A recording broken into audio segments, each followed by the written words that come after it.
Whether you're buying or renting, home prices in Utah are definitely not what they used to be in the past. Actually, around the country, home prices are up. There's a new report out giving us 5 zip codes around the Salt Lake City area that is just a little bit more affordable.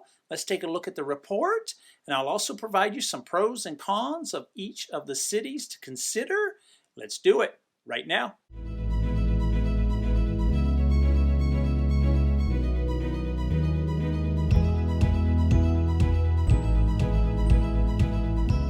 And welcome to the Living in Utah channel. I'm Mike Gallagher. I'm a local real estate agent, and if you want to learn everything about the state of Utah, come to the right channel. If this is your first time to my channel, you may consider tapping that subscribe button down below and hitting that bell notification. YouTube will send you an alert every time I release a new video, and that's every week.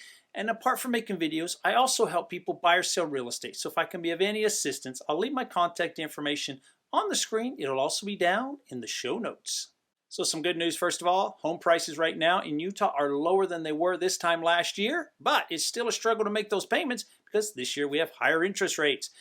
You're probably wondering, why are the home prices still high? Well, one of the reasons is the lack of inventory in the state. We have a lot of people moving here. We have a lot of families growing up that need housing, and there is a shortage of inventory. And if you're curious about how much the prices have come down, as a rough number, in Salt Lake County, we're down about 7%. Utah County, we're also down about 7%. Davis County, we're down about 5%. And in Weber County, we're down about 6%. But home prices are slowly rising. As we get started on the top 5 list, this is not my personal report. I will put a copy of the report in the show notes. First on the list is a city called Glendale. It is on the west side of Salt Lake City. So we have an interstate that runs right through Salt Lake City, I-15. If you were to look west of the freeway, you would find a city called Glendale. Some of the pros: it's very close to the airport, so if you travel a lot or work at the airport, you're right around the corner. It's also very close to downtown Salt Lake City, so you have great access to businesses, restaurants, bars, shopping. You're right there. As far as cons go, I would recommend that you check out the crime data and the school system and see if it meets your standards. Coming in second on their list is South Ogden, a city that is located north of Salt Lake City, a little bit further north than Salt Lake City, actually. If you know where the military base is, South Ogden is just above the military base. So as far as cons go, the biggest con is the distance to Salt Lake City. It is 32 miles away. You don't just get in your car, 5 minutes later, you're in downtown Salt Lake City. Nope, it's not going to happen. As far as the pros go, although it is a distance to Salt Lake City, you do have a train that runs all the way into Salt Lake City and past Salt Lake City. It's a great way to travel.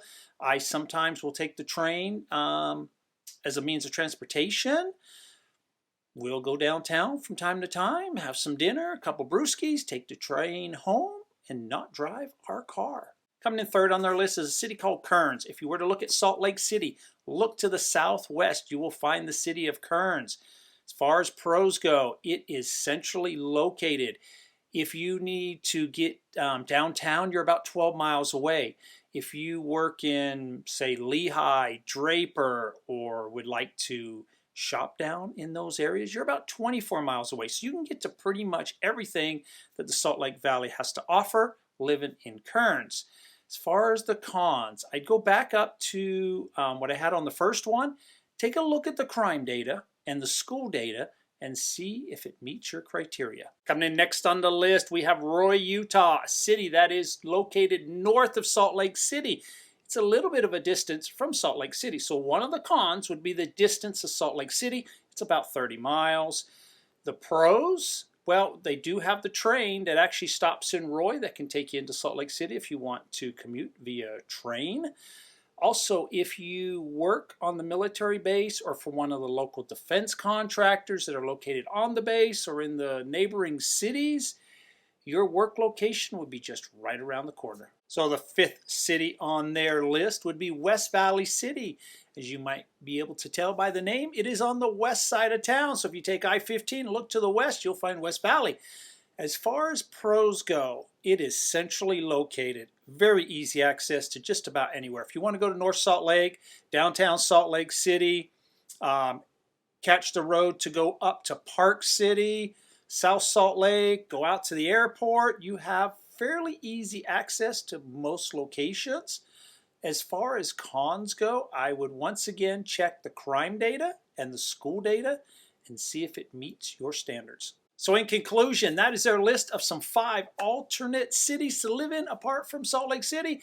If you can't quite afford some of the pricing in Salt Lake City, I'd love to know in the comments down below, would you add any cities to the list? Till the next video, take care and stay safe.